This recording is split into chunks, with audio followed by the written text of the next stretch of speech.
What if the ancient idea of Kundalini, the coiled serpent at the base of the spine, wasn't just symbolic? What if it reflected a real biological process, a shift in how our nervous system, brain chemistry, and consciousness interact?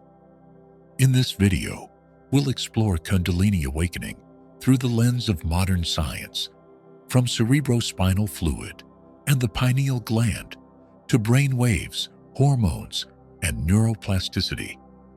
Let's bridge the gap between spirit and science. In yogic tradition, Kundalini is said to lie dormant at the base of the spine. It's visualized as a coiled serpent resting in the root chakra. When activated, it rises through the central channel, known as the Sushumna, passing through the chakras and reaching the crown. The result? Expanded awareness, altered states, deep transformation. But what could be happening physically to support that shift? Let's start with the spine, the core of our nervous system. Running up the spinal cord is cerebrospinal fluid, or CSF, a clear, nutrient-rich liquid that protects and nourishes the brain and spine. Some research suggests that during meditation, breathwork, or deep inner focus, this fluid can begin to pulse upward, creating a mechanical stimulation near the brain's third ventricle. That's where the pineal gland is located. The pineal gland is a tiny structure in the center of the brain that regulates melatonin, the hormone that controls sleep cycles. Spiritually, it's long been considered the third eye. Some believe that when CSF flows upward with pressure, combined with breath retention or meditative focus, it can activate the pineal gland. This might lead to the release of DMT, a natural compound linked to intense visionary and altered states. Though the science is still inconclusive, this theory could explain the vivid visuals and deep awareness experienced during Kundalini awakening. Another important part of this puzzle is the vagus nerve. The vagus is the longest cranial nerve in the body, connecting the brainstem to the heart, lungs, and gut. It controls the parasympathetic nervous system, helping the body relax, heal, and restore.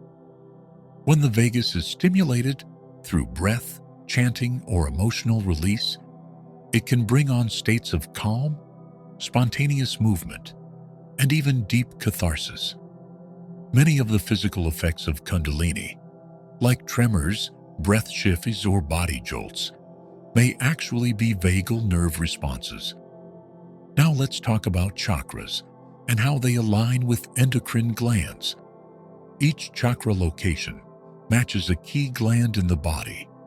The root aligns with the adrenal glands, the sacral with the reproductive organs, the solar plexus with the pancreas, the heart with the thymus, the throat with the thyroid, the third eye with the pituitary, and the crown with the pineal. As Kundalini rises, it may stimulate these glands, releasing hormones that alter perception, mood, and physical energy. Spiritual awakening becomes hormonal transformation. Kundalini also impacts the brain's electrical activity. During deep meditation, brain waves can shift from fast beta into slower alpha, theta, or even gamma waves. Alpha brings calm focus. Theta brings deep insight and emotional release. Gamma is linked to expanded consciousness. These brainwave changes are measurable and often occur during intense spiritual experiences, suggesting that Kundalini awakening changes how the brain is functioning in real time. Even more fascinating is the link to neuroplasticity. That's the brain's ability to form new connections and rewire itself. Regular spiritual practice, breathwork, and inner focus, all elements of Kundalini work, have been shown to boost neuroplasticity. This may explain why people report profound long-term shifts in thought patterns emotional resilience, and even personality after awakening. In essence, you're not just feeling different. Your brain is actually reorganizing. But the process isn't always smooth. Kundalini can trigger intense emotional release, fear, or physical discomfort if you're unprepared. Why? Because it's clearing old patterns, traumas, and energetic blockages. That's why grounding, support, and integration are essential. Kundalini is not something to force. It's something to surrender to, with awareness and care. So is it mystical?